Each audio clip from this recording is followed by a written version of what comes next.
Actor, escritor, director y productor de cine y televisión mexicano. Pertenece a la dinastía de Anda, familia que ha aportado al cine mexicano su labor como actores, realizadores, guionistas, productores y fotógrafos en más de 200 películas. Gilberto de Anda es un hombre talentoso y trabajador, satisfecho con sus logros en la vida. Hijo del cineasta Raúl de Anda, el Charro Negro, y de Otilia Serrano. Ha actuado en más de 100 películas mexicanas. Su primera aparición frente a las cámaras fue cuando tenía apenas 9 años de edad. Su primer trabajo en la televisión fue en la telenovela Mi Destino Eres Tú, producida por Carla Estrada.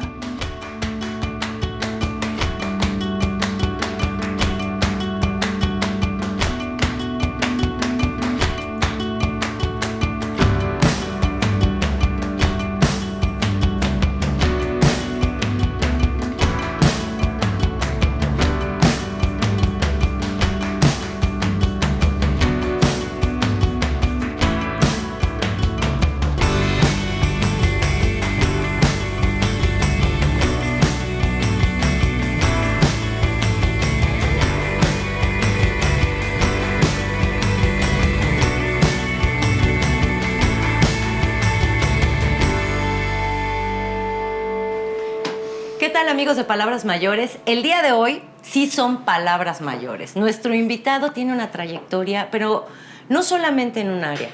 Actor, director, productor. Prácticamente si alguien sabe de cine en este país y de la historia del cine en este país es el señor Gilberto de Anda. Muchísimas gracias por recibirnos. Muchas gracias por invitarnos también a este espacio personal, a hacer una entrevista y pues a contarnos un poco de su vida. Gracias, Pau. Gracias por la invitación. Qué bueno que vinieron. Es un placer y es un honor estar aquí con ustedes. Al contrario, pues ya son muchos años de trayectoria y de hacer muchas cosas. ¿Cuántos son? Pues sí. Mira, efectivos, 55 años profesionales.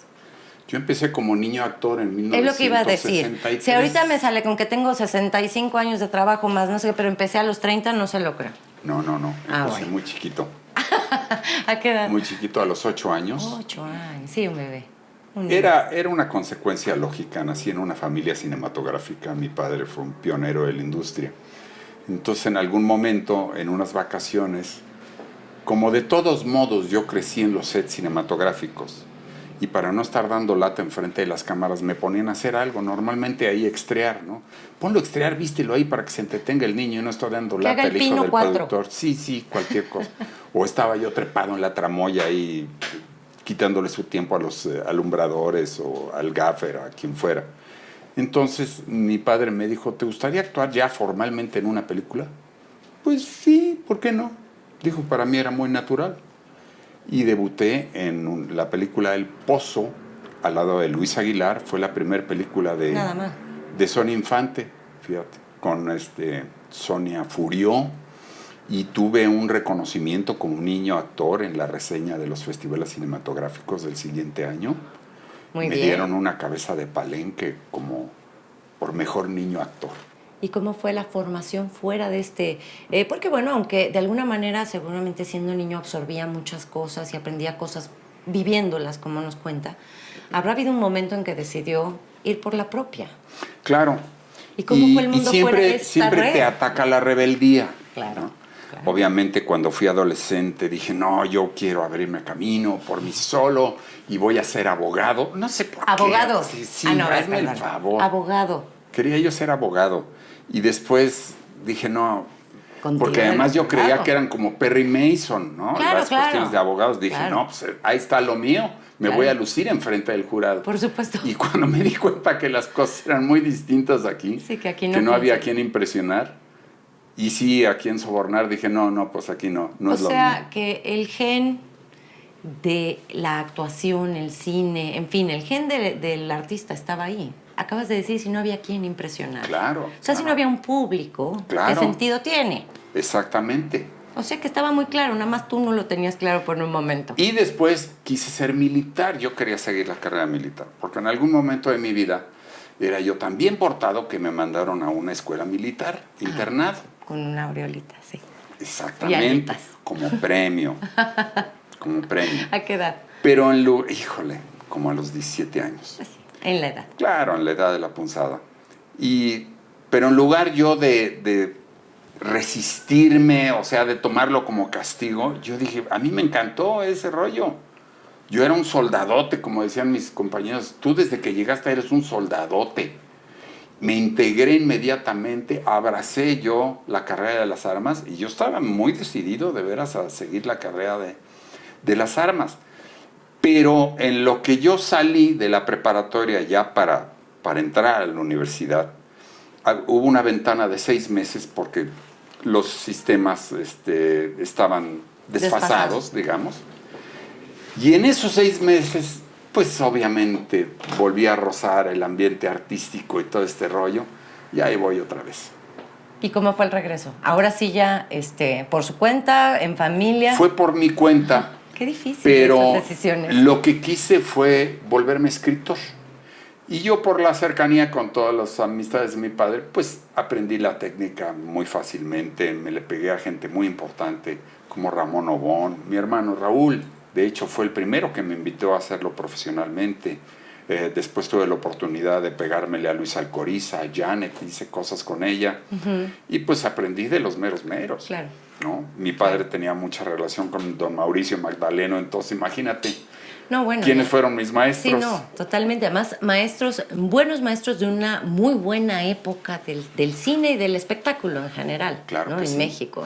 Cómo la industria del cine, después, habiendo tenido tan buenas etapas, pasa por una etapa tan deteriorada como la que sigue en las siguientes 2 o 3 décadas, que fueron muy difíciles. Sí, porque también es cuando el gobierno interviene, nacionaliza forzoso. O sea, como ellos le dicen, no fue una nacionalización, fue una compra forzosa de todos las instalaciones y todo lo que habían hecho los productores. O sea, digamos que se acabó el cine independiente. Se acabó el cine independiente durante los años 70, de la mitad del 75 en adelante, tuvimos el cine oficial, que se llamaba. Claro. Que también tuvo grandes logros. Ah, sí. ¿No? Sí. Pero como industria, pues se acabó. O tal vez tampoco había presupuesto suficiente, ¿no? Todavía había con ¿Había qué quien hacer. se la jugara? Porque, ¿En esas exactamente, condiciones? porque los productores estaban acostumbrados a invertir su patrimonio, nunca necesitaron. Los bancos no te financiaban. El banco cinematográfico era una caja de ahorro de los mismos productores. El gobierno no te prestaba un peso. O sea, no había un El gobierno financiamiento. controlaba eso, por ser una institución crediticia, lo controlaba, pero eran los productores los que con su propio dinero mantenían los fondos para autofinanciarse. Ok. Sí, el riesgo Entonces, lo jugaban los productores. Exactamente. El momento en el que el gobierno toma el control del banco cinematográfico, entonces él ya quiere decidir quién se lleva el financiamiento de su propia caja de ahorro. Claro. Y ahí es a donde ya se le acabó el chiste. Sí, ya se acabó el chiste. Pero antes de que se acabara el chiste, esta aventura de hacerlo en solitario arranca. ¿Y? Híjole, pues es que todo era consecuencia de todo. Me vuelvo escritor, empiezo a hacer las cosas bien, me va muy bien, con mucho éxito. Llego a escribir grandes cañonazos todavía del cine mexicano. Como un ejemplo, yo soy coescritor con Carlos Valdemar de una película que se llamó Siete en la Mira, una película de entretenimiento. Siete en la Mira hizo más dinero en su semana de estreno, en su fin de semana de estreno, que Superman. ¿En serio? De ese tamaño eran los trancazos que metía el cine nacional. Bueno, había un público consumidor de cine nacional Y todavía también. Claro. Todavía existían los palacios cinematográficos. Que eran enormes, sí. Donde metías 1,800 personas Sí, por función y yo me tenías acuerdo. 6 funciones. Los cines grandes, me acuerdo, el Exactamente. cine estadio, el cine latino, el cine... Entonces, ¿no? si Cines tú muy durabas un mes en esa, ahora sí que en el Variedades Popotla y varios más, Ajá, sí. te llevabas carretadas de dinero a tu casa. Era una industria todavía muy pujante. Por eso el gobierno tenía más interés en tener el control. Ahora, ¿cómo se fue tejiendo una cosa con la otra? Claro, es lógico, ya estaba todo sembrado. Pues pero mira, toda ¿cómo? mi adolescencia y mi juventud, como yo seguía regresando a los sets, ok, ya no me ponían de extra, entonces, ¿ahora qué voy a hacer? Pues, quiero ser asistente del camarógrafo, Ajá. porque quiero aprender... Cámara. Cámara, punto. Entonces me iba yo de chinchigüilla. Pero después de 15 años te das cuenta que fui chinchigüilla de todos y aprendí todos los oficios. Entonces fui eléctrico, fui tramoyero, fui efectos especiales, fui ayudante de pintor, fui ayudante de decorador. Claro. Y de repente llegó una película americana y mi hermano Rodolfo, que era coproductor, necesitaba art directors. Llevaron a los únicos 3 art directors que había en México. El director, que era un cuate muy primerizo, no se entendía bien con ellos porque tenía una manera de explicarse muy difícil. Y me habla mi hermano y me dice, oye, necesito que me eches la mano, que te vengas de art director a ver si tú aguantas al director porque está muy difícil. Ha despedido a medio mundo. Llegué a Acapulco, me senté con él y me dijo, quiero una cascada. Entonces todo el mundo había corrido en pánico porque pues ¿dónde hay cascadas en Acapulco? Más que adentro del Princess. Sí, sí, ¿verdad? claro. Y yo le dije, perfecto, ¿a dónde la quieres? Y me dijo, ¿cómo que a dónde? Sí, usted me dijo, quiero una cascada. ¿En dónde la quieres? ¿Se la pongo, se la hago? Eso le encantó, dijo, oh, una persona que me va a resolver los problemas. Pues digo, había presupuesto para eso y para más. No, bueno, si había presupuesto para hacer una cascada, claramente una ¿Dónde película la con quieres? Ahí dinero. te pongo la cascada. Y si la quieres llena de negros con lanzas, también te lleno los negros y todo. No hay problema. Y sí, hicieron la cascada. Hicimos la cascada, hicimos lo que se le pegó la gana y quedó muy contento. Y después ese trabajo me recomendó con Rafaela de Laurentiis, que me jaló para la última temporada de Dunas en México. Claro, sí. A donde yo tenía mucha ilusión de trabajar con el art director, pero mi primera entrevista fue fatal y terminé, me salvó la vida Carlo Rambaldi, que era el diseñador de las criaturas. Ok. Porque le dio mucha risa que yo me peleé sin querer con el art director de la película. Yo no sabía quién era. Pero bueno, por andar diciendo tonterías. Es que me preguntó, me dice, ¿qué te parecen estos diseños? Me lleva una mesa. Le digo, están padres si quisieras hacer 20,000 leguas de viaje submarino, pero esto de las naves con remaches, digo, va a parecer la película esa espantosa de Flash Gordon, ¿no? Y era de él.